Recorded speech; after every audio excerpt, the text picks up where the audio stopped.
Hello and welcome to another big edition of the Pace Setters podcast tongue tie off. My name's Cody Winnell, wearing the denim here tonight, J-Bon, and we've got Jason Boddington in the signature singlet. Yeah, hey, J-Bon. G'day, Codes. I'm good, mate. Have you got two questions? Yeah. Have you got double denim going? Nah, I've got basketball shorts on below and just the denim up the top tonight. And I couldn't read. So somebody had responded, I think, about my my attire on X/Twitter. Yep. But they must protect their content.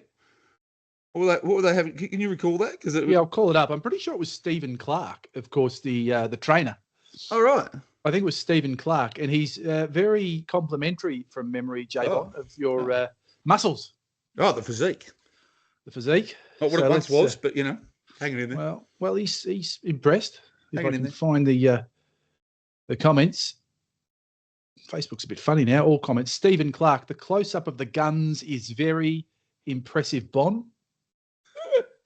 And then on a previous podcast post, he has gone again. Looks like Bon has had another solid session at the gym this week. Haven't been to the gym in about 3 years. Well, you look like you've had a solid session, according to Steve Clark. So that's good. That's a win. I'm shooting a lot of darts. Well, there you go. That is not a euphemism either. Actually, not darts. Well, if we go back a bit further, I reckon there was another comment somewhere, but I'm not seeing it at the moment. But yeah, very. What were these? What have we got here? A couple of comments on the Dan Malecki. You'd expect this just to be about the legend. Dan Stewie Tanner says, "Yep, great work as always." And Steve Clark's commentary on the Dan Malecki interview was Bono's dress code is exceptional. Used to wear a blazer everywhere. Now this is my name. Shout bare feet. I spend days in bare feet these days. Codes, a little bit to talk about. I wouldn't mind touching a little bit on last week, and obviously the rally that we discussed has been held since. Yeah, it has. About 500 people, I'm told. When I first checked in at about... That's a fair quorum, isn't it?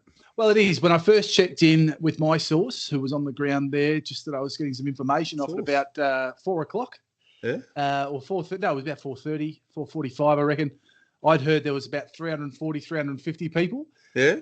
After that, which was several hours after the rally, I think it had grown to about 390, then it was 400. And by the time the release came out, I think it was about 500 who were there, Bonds. They must have still been counting the Sounds like how they used to count the Hunter Cup crowd or something.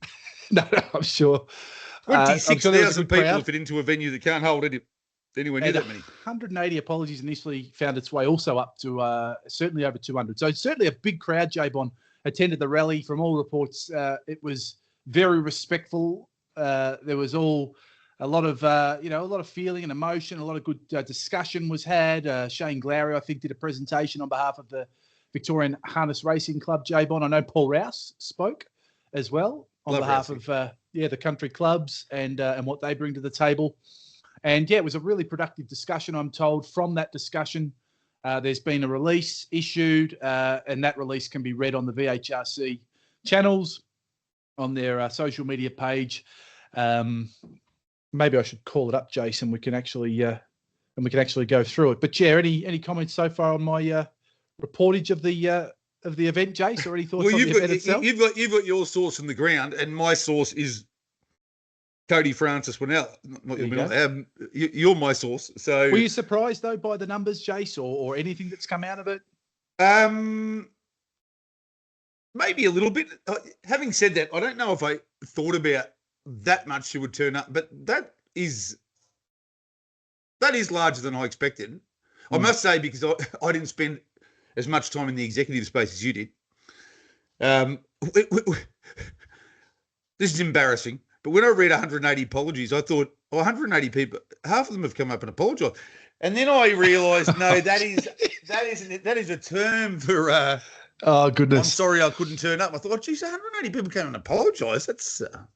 We're thinking of inserting some canned laughter and some canned reactions at some point, J-Bon. I reckon it was a good opportunity for us to put something in just there.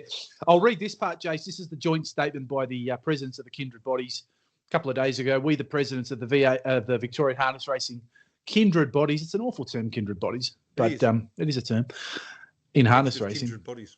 We, the presidents, extend our heartfelt thanks to the 450. So there's the number that's been settled on now. It's just bounced to 450 J-Bond, 450 participants and enthusiasts who attended the Harness Racing Industry Rally in Bendigo. And we acknowledge the 224 individuals who sent their apologies. So we land at 224 for the apologies. It goes on to say that participants travel from all corners of the state to express their concerns about the future of harness racing in Victoria.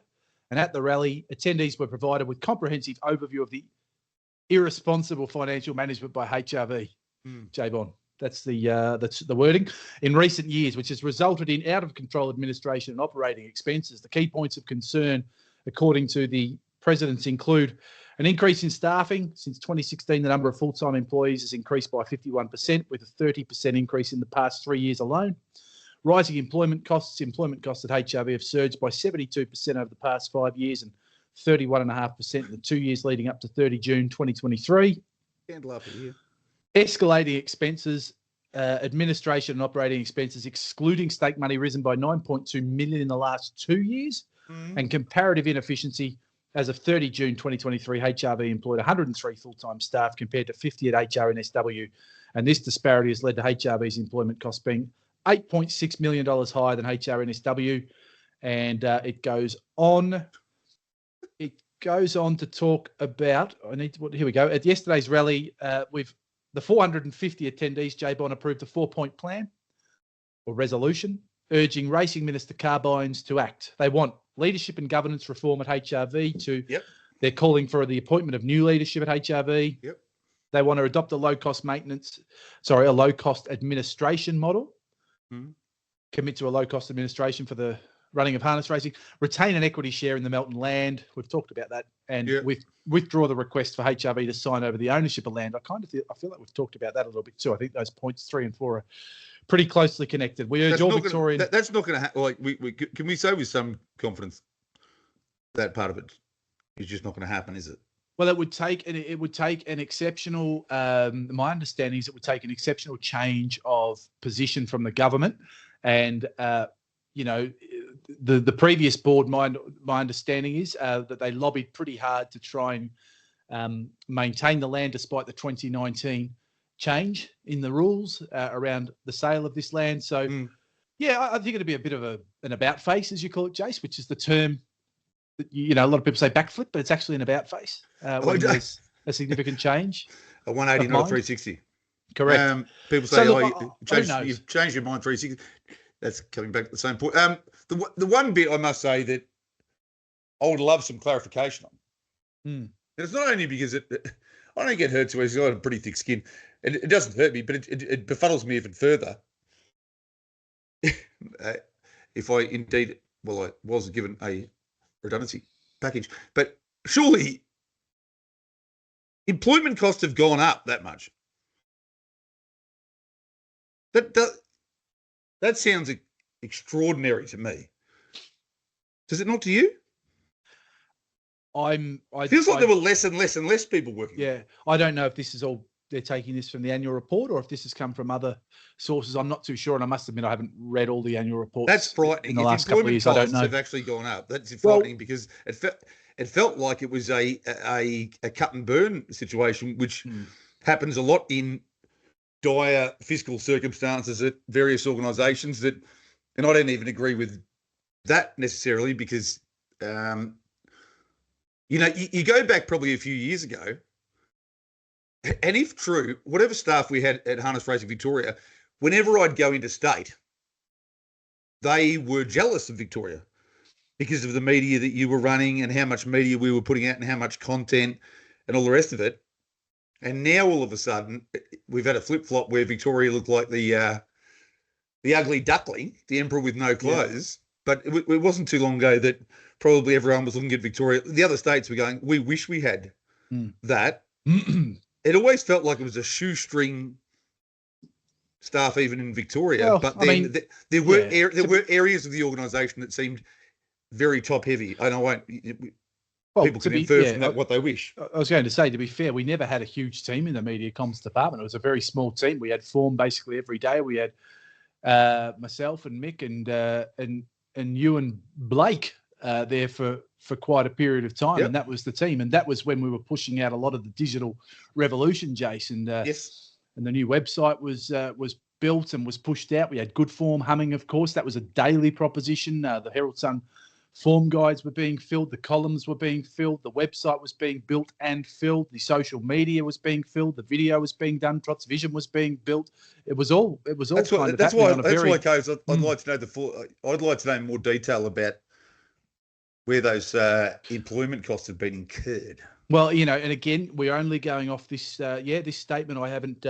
We'll investigate. Maybe they've got it out of the annual reports, or maybe they've got it from other sources. I don't know. What we do know is HRV J-Bond in recent times, about was it 6 months ago now or 12 months ago, came out and said they had to announce $10 million in saving, in funds saving through a couple of different ways. One was hit the prize money, and then there was some staff reduction in staff numbers, which was going to take several $1 million also out of the staff costs of the business. Yeah. I think going forward, Jace, there was a post on the HRV, not the HRV page, on the harness racing industry page that I noticed today, and it was in relation to clubs and the clubs and the future of the clubs. And it got me thinking, HRV has announced that it will continue to tighten up the model of how it runs and how it operates. It has to. Yep. And the industry's called for that too. One thing that HRV's gone on record in recent times saying is that they provide shared services to a lot of clubs in Victoria. And this term of operating a racing industry or a club under the Victorian Racing Act, to make sure that you're ticking all the boxes you need to tick under the Act, Jace. Yeah. I think that's going to be an important space going forward. Now, we're talking about people's livelihoods here and we're talking about jobs, so I don't want to be throwing it round and speculating, but it's obvious, isn't it, that if we're making some cuts, then potentially one area they'll look at is that shared services space, which is a group of people at HRV that look after the books for the different clubs and the finances and help them with a lot of that regulatory stuff, Jace, that maybe wasn't yours and my wheelhouse back in the day. No. But this is very important stuff under the Racing Act in Victoria to maintain your position as a code and to run professionally as a club operation. And I'm interested to see how that goes going forward.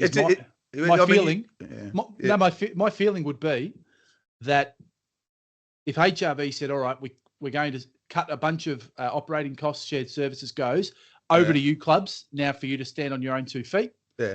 Then clubs would have to enact a whole bunch of volunteers, the volunteer army. I used to be on the committee at Hamilton. There's already enough. There's already stacks and stacks. Well, we had a How can you get more? We had a really good volunteer base back at Hamilton many, many years ago, but it's just not the case now. And it's not the case anywhere now. It's so much harder these days to get people to volunteer. But, you've got to be, I guess what I'm saying is you've got to be careful what you wish for sometimes, Jace. And as these operating costs need to come down, and there's a shouting that they must reduce, then one of the spaces might be some of the money that goes into some of those clubs, Jace. And in that case, if I was running a club, I'd be firing up the locals as much as possible to try and get as many skill sets and volunteers into my club as I could. And I'd be probably going to the local media to try and rally support locally to just say, you know what, the very future of my club depends on this. And maybe it doesn't, Jace. I'd be being proactive and saying... The only couple of things to say there. One is I reckon they've already done that 20 times. The communities around these clubs, generally speaking, the volunteer army that you spoke about, the Legion, they've asked so much of these people already. Of course they have. It's like going back and going again and going. That was my point. Exactly. Guilting them and going, oh, look, can you offer more? No, we can't, number one. Number two, this is very, very obvious, but it's worth noting that the Victorian model is so different to every other state. It's incredibly different. Because of the vast number of clubs that we do have. And every single one of them has to act under the auspices of the Victorian Racing Act. Which is, that's all bullshit. But it's not, though. No, well, it's reality. Yeah. But it's something can be reality and bullshit at the same time. Most of life is. So that's taking resources away from, how does that work? So very, very difficult. A lot of challenges. I certainly, it's one place. I know you're talking about the Victorian Racing Act. It's one place that I wouldn't be taking funds away from, but that's why the devil's in the detail, and that's why I'd like to know more about it. Just one more on our chat last week. We discussed it afterwards. Yep. And I've never been backward in coming forward. And this podcast is all about telling the truth. Of course it is. I have to say at the end of it, for one of the first times in my career, just continuing on via this medium, that I was a little bit concerned. Did we go a little bit too hard? Will the feedback be bad? And it wasn't. I'm not going to name who. I did get a direct message from a doyen of the industry, and I say that somebody's been around a very, very, very, very long time. I won't name names because that's not for their privacy, but I'm sure there's been plenty of discussion around my proposal for that picnic circuit, and I've mentioned it a couple of times, and I will get back to that person directly, but I just want to, we'll have a little production meeting on air here, Coach. Sure. Next week, I'm going to dig in, and I reckon we discuss it a little bit further, because one thing I can say, I tried to present it last week in a way of showing how it could actually be beneficial. It's not about running hobbyists out of the game. It's not about giving them nothing and pretending that they're unworthy. Yep. It's actually the opposite. But the one thing is, like many of the proposals that I delivered, the hundreds at Harness Racing Victoria, a lot of them got to about, step 1, step 2, a couple got further, but this one didn't even get to step 1. So I have to admit that I'd need to really drill in myself to look at it further. I know some of the aspects that I would want, and we've already discussed the fact that it's for genuine hobbyists, and I mean that in terms of drivers as well as trainers. You'd have to find out rules to preclude funny buggers happening and good, decent horses being shuffled to different stables. That wouldn't work. There'd probably be tiers.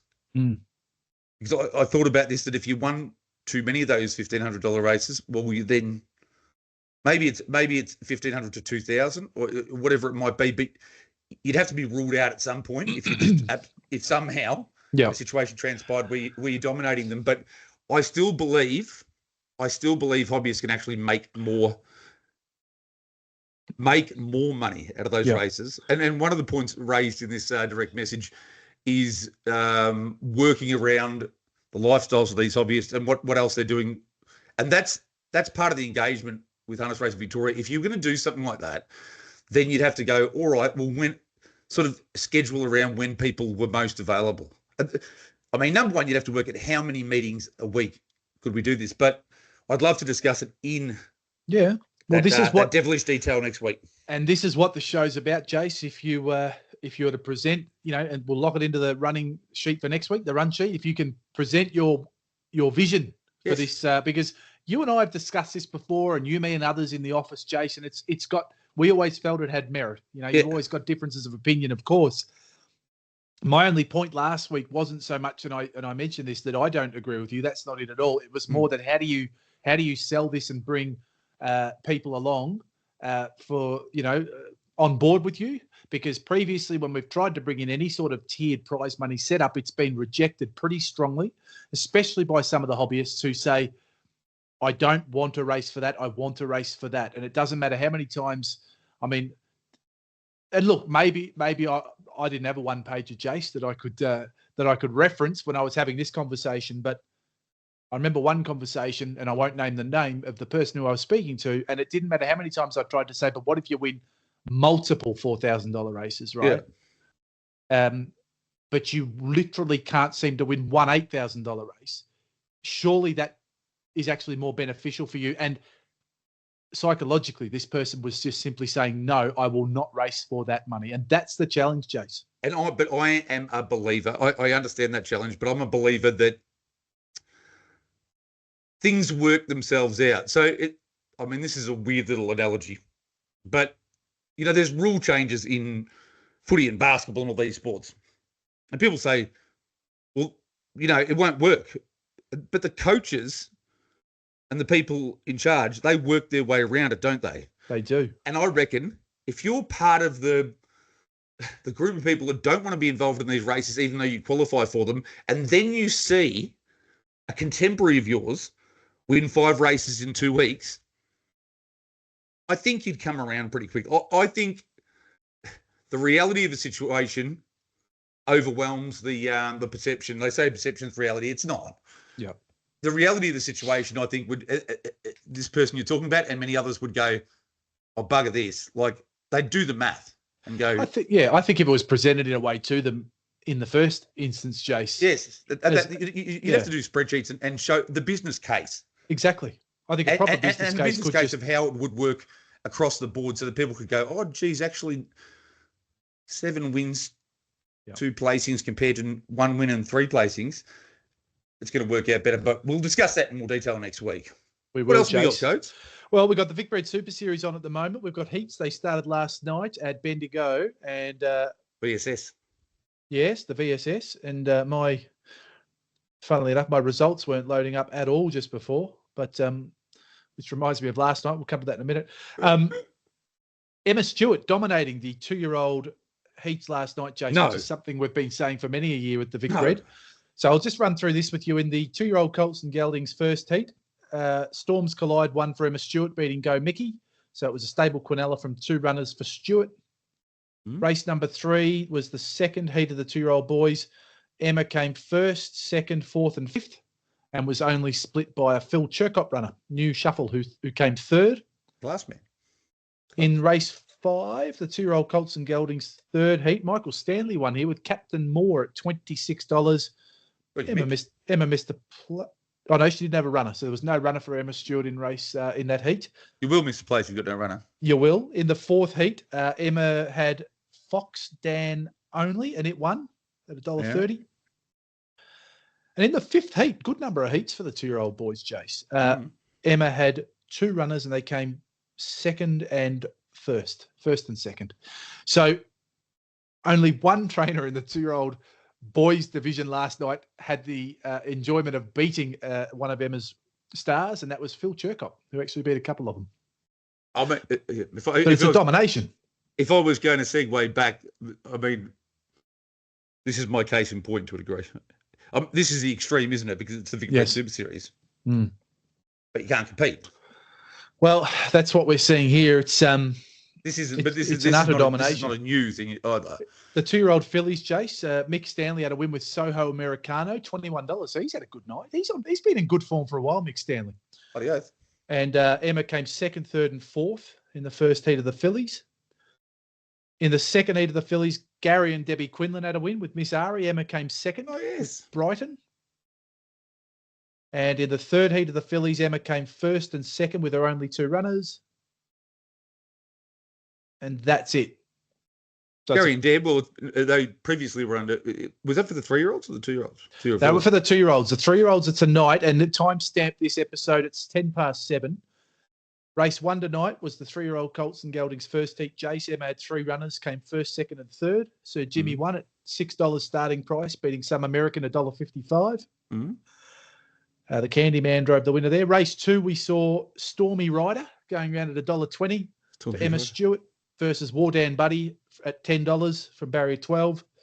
And Spectre from barrier 8 was another Emma Stewart horse here. But Emma Quinella, the race, Wardan Buddy won at $10 from the extreme draw, beating the $1.20 shot. That's right back to it and got beat the start before, yeah. Beautiful. Yes, and Sergeant Lou ran third. So Emma's Quinella had race 2. What happened in race 3? It's a trifecta for Emma in race 3. Best Deal, Kingman, and No, Not the Buttons came first, second, and third. They were her only 3 runners, and they finished a fair way clear of Our Luciano in 4th. Keith Cotton's nice horse. So, yeah, look, it's another pretty good night tonight for the Stewart camp. Race 4 has now been run and won, Jace. And Mickey to Success has won that. Emma's only runner in that race at $1.80 for Jackie Barker. Was Emma's Mickey only in Success? No, Emma's only runner, Mickey to Success, Jace. I loved Emma's only. So, yeah, this is an absolute domination. The Quinlan camp. Yep. Gary Quinlan. Yeah, Gary and Debbie Quinlan. Always been great with the 2-year-olds. They've won. I reckon they would have won maybe 3 APG finals. So they've always done well. And they have. interesting to note. I'll let you have your rant harangue, your platform around the being able to access form. But I just wanted to touch on quickly. There's been a couple of favourites beaten. It does happen every year in the heats of the Vicbred Super Series. There's a couple of shorties that go under. But I'll tell you what, and this is not a crack at Emma and Clayton in any way, shape, or form, because I don't think they're driving it. But there has been a very consistent theme, I reckon, over the last weeks, almost the entire time we've been doing the tongue tie off pace setters project adventure, right? Of runners on a Saturday night, even Emma Stewart train runners being backed to the absolute freaking exclusion, as though they could not possibly get beaten unless there was a hurricane, typhoon, and cyclone at the same time, and going under. And I don't. So you think there's a lot of support out there, maybe from just punters with some big money who are just keen to get on, Jason? Are they overbetting them? Some of them, though, I've looked at. There's been Perfect Class was one night. Some of them I've looked at them and thought they don't feel like pro punting launches. I don't know whether it's owners having a bet and then people see the price come in. How do you mean it doesn't feel like it? How can you feel the difference between a pro punting launch and a non-pro punting launch? We're not pro punters, and the game plans of recent weeks, it's been very, very, very, very hard. And I know it's been spoken about. Jeez, it's been hard. It's been harder than I recall. Ever that I can ever recall. But you sort of can, because you can look at runners and go, well, okay, well, that horse is definitely going to get the front. Yep. And then you look at it and say, no, or you say there's been a massive driver change, or there's about 3 or 4 or 5 reasons you could look at it and say, that does appear to me to be a considered pro punting launch from those people who are very smart, very astute, very savvy, and they know. But a number of them I've just thought, and they've been beaten, you just look at them and go, that doesn't feel like one of theirs. So I don't know whether it's just, as I say, owners getting involved. Sometimes all you need, as you know, because there's not as much money rolling around in the trots as, say, the gallops. Exactly. That you only need the owners maybe to have a decent bet, and it goes from $2.20 to $1.80, but it's not actually, quote unquote, the smartest money in the world. But everyone sees the move and thinks that it is significant, and then they overbet it. That would be my theory. Yeah, I think it's a good theory, and I think that just it's a change of mindset that's required, I think, from all of us in fluctuations, isn't it? Because if the wagering service providers are reacting more fiercely than they used to smaller amounts of money, right? But all of our mindset is wired the same way it's always been, then spot on, the overreaction is going to actually snowball, because the trickle of money comes, the odds get snapped in, and then everyone launches, and all of a sudden it goes from $1.80 to $1.20 because there's actual proper money then coming behind this momentum. But I think it's trainer specific. I mean, we both grew up in the thoroughbreds. I'm thinking Team Lambing, a number of stables that you just know they're going to launch. Back in the day, Bulldog Nicholson, Yeah. I'm thinking that they're probably reacting more dramatically to an Emma Stewart runner. And all I'd say is, if you've done your form and you see one of those Stewart train runners, maybe not in the Vicbred Super Series, but elsewhere, but a couple of times in the Vicbred Super Series as well, it seems, and one's coming in severely, but you don't like it, don't get spooked. Yeah. I think throw out the SP profile in a little bit is what you're potentially saying too. Maybe do the form more with your eyes and your data, and consider that to be real. Throw out the SP profile a bit, get rid of it. Maybe that's something. Because the SP profile doesn't tell the story of Exotic Bushranger, does it? No, it certainly doesn't. But we know he's a very, very smart horse. Last night I tried to do some form for tonight, Jace. I haven't done any deep form, unfortunately, because I couldn't. I was on Twitter last night, or X, and I did mention that is there any way we can get a message through to Rise that the form guides are down? It just would not load any form guides nationally. Look, it's a gripe of mine, this one. I know things can happen. They happened in my time when I was at HRV. I mean, we couldn't fix the form guides. You rely on Rise to do that. You have to find a way to get a message through to Rise to say, hey, your form guides are down and we've still got 3 races left tonight, and there's other races all over Australia. People need to have a form guide, otherwise turnover will suffer. And as we keep getting told, J-Bond, turnover is the lifeblood of the game. Is it actually? So you've got to find a way to, not have these things happen. And when they do happen, you've got to find a way to get back online as quick as possible. Well, unfortunately, it didn't get back online. 11:15, 11:20 came around. A couple of hours later, I went to bed. I couldn't have done the form. And I wasn't on my Pat Malone, David Murphy trotter. I wasn't on, was it Dave Murphy? I wasn't on my Pat Malone. There were a couple of others. Dashman, I know he mentioned it. And Matty Leopard came in as well and made the point that he'd had to try the new form guide on .org.au for the night to try and make up for it. And he was struggling with that. He said that one's not roadworthy as yet, and he'd love to give some feedback. So what time did it go down? Do you know, roughly, Coates? No idea, because I only chimed in at about 9:15 and it was already down. So, I mean, no one else had mentioned it, J-Bond. So who knows if it had been down for an hour or 2 hours before that. It's a bit disappointing. Back in the day, you kind of knew as soon as it went down because someone's jumping on Twitter. But unfortunately, we just don't seem to have that kind of engagement anymore, where people would jump on Twitter and say, "Hey, your form guides are down. It's an absolute disaster. Can you please get them back up?" It's not only that, but back in the day, you used to have employees at Harness Racing Victoria that enjoyed a bet and loved the races.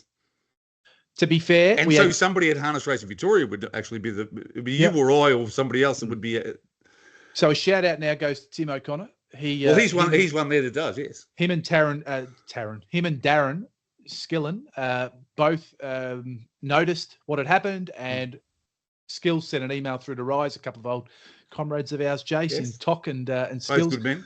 Sent that through to Rise, and Rise would have probably opened that email first thing this morning, realised the form was down, and up she goes. Okay, long story short, I haven't done the form. I'm glad it's Tuesday. What do? I don't know. I get that we can't have Rise sitting there 24/7. I'm not suggesting we do, but look, at the end of the day, you actually do need a conduit, because as you've just mentioned, you can't throw the kitchen sink and say, we finally realise that turnover is king and we're going to do all this, because quite literally 2 or 3 hours of that, and that's your week. I mean, I haven't checked. The green machine, the tab only represents one thing as well. But even if you knew exactly the timestamp, as we've already mentioned, of when it went down, you would actually dramatically see, even in the green machine, that the investments, the amount on the win, the place, yada yada, would have dramatically decreased. And I agree. Yes, that's because there's a lot of race-to-race punters. We know that, but people who want to have a reasonable investment, I mean, you're not going to do. I mean, we've all been caught in a situation where we're betting at Turfontaine in the middle of the night, or the British Greyhounds, and you're not really doing much form. But you can't leave people with that form, because basically, if you drop 4 or 5 or 6 races, then how do you fight back and equalise that? It's very hard to do. And one of the big challenges Harness Racing's always had was, since the days of print disappeared, basically, Jace, is all the form is driven out of the one website largely. It's out of harness.org.au. If we had multiple form options, different ballgame. The issue is if all of those other websites are just pulling the information from harness.org, I don't know if that would have worked last night. I guess we'll never know. But I think Rise needs an after-hours contact point where one of the racing authorities can say, hey, the site's completely down. We've got punters who are desperate to have a bet. We've got multiple races left tonight. Can someone please jump on and reset it? Or can't somebody at HRV, this might be... Well, it's HRV. To be fair, Jace, it's HRV or it's Racing Queen, Harness Racing New South Wales, RAWA. It's all of them. They all have the stake in Harness.org. Shouldn't somebody at every one of those governing bodies then for the states have the keys to the car, like have the key to go in and do the work, like an IT person within all of those places? Well, it's funny, actually. I'm getting a vague recollection. I reckon we used to have at least one button, which was almost like a reset button. Yeah. And we actually did have access to it. It may not have fixed the issue, but you could jump in and reset something. And often that would actually put it back online. Skills alone could do it himself.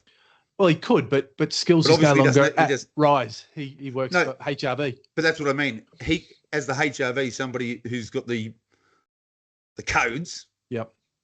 to the bomb to press a button and be able to take over and do it yourself if you cannot contact somebody at Rise. But yeah, interesting. It is interesting, but the long key message here, there does need to be a contact point, because that is the entire industry's form guides that go down when that happens, and it wasn't ideal. Do you want to spend three minutes on the on chatting about the Eureka before we get into the votes? Yeah, just quickly, I just wanted to make the point on the Eureka that Captain Hammerhead, Jace, should have been in as soon as he ran. I think he should have almost been in before last week, but what a statement he made last Saturday night. I mean, and driven like they knew. Like, what did you make of the win? Well, the wins of High Above, as Matty Leb and a couple of others have outlined it. I think Matty got a bit of blow back the big cat, but High Above and Captain Hammerhead were both wins you just don't see. They'd be the two best wins I've seen at Melton since we've started the podcast. Yep, fair call. And High Above looked like his brother Ride High.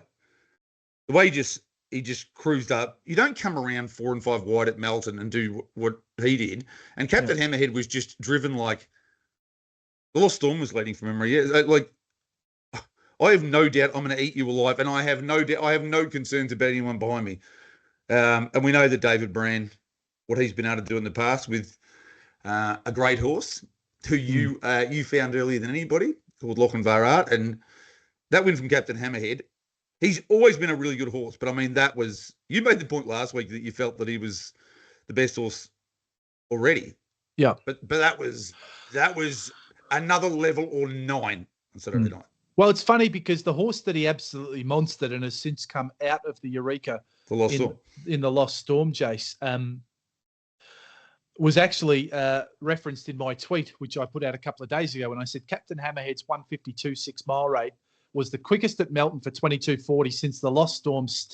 This sounds ridiculous. Since the Lost Storm staggering 2-year-old 152.2 twirl in the Vicbred final of December 2022. How funny that since December 2022, no one's gone quicker than a 2-year-old, Jace. That's strange. Well, the late great legendary man above Gavin Lang always used to say, "Don't worry about times, worry about opposition," because that's kind of proof. I mean, the performance was enormous. I know from the Lost Storm, but I can't say as many T's as you. The 152 twirl in 20 as a 2-year-old, but really, he was about 36 meters clear that night. He had, which, I mean, work that out. What's 14:28? That's 2 and a bit seconds quicker than everything. So he was just a monster 2-year-old performance. Where was Captain Ravishing's? Captain Ravishing must have been. Yeah, I'd have to go back even further, but I went back through every 22.40 race. I don't have access to the spreadsheet, which allowed me to do it quicker when I was at HQ back in the day. But yeah, 152.6 is the quickest mile rate over 22.40 Jace since 2022, December 2022. So, he's done it off the pegs, and he's absolutely monstered them. I've written it's absolute folly if he's not in the Eureka, and hopefully he finds his way in if he hasn't already. Just not the way it works, though, is it? That's I must say, that's the folly of it. That's my point. Folly and twirl. My word. That's the new name for the podcast. Folly and twirl. My word. So I'll say this. I've got 2 things to mention on the Eureka. One, I think the promotion, where it sits, and the promotion this year has been really good because there's been races and everyone's talking about that in comparison. Is it a Eureka run? Will this horse go to the Eureka? That's great. I still hate that it's a race for young horses. I still hate where the money comes from. And the thing that concerns me the most is looking through the current slot holders. I don't think there's a runner there that would permeate name-wise further than harness racing itself. Can you see one that you reckon you could go? You and I don't need to go to the footy anymore this year, or even think about footy. But you could go to the footy and tell your mates: is there any runner there that they would really, really know? Yeah, possibly not at this stage. Could Captain Hammerhead become that horse, Jace. They've been very chipper on him for a long, long time. Well, like Lenny the Shark, he's actually got a great name. Yeah. But they've also been very patient, I feel, with that horse. They haven't sort of rushed in too much. He's quite lightly raced. He almost could sort of be the one because he's already competed in one for a start. Yeah. And he's got the great name.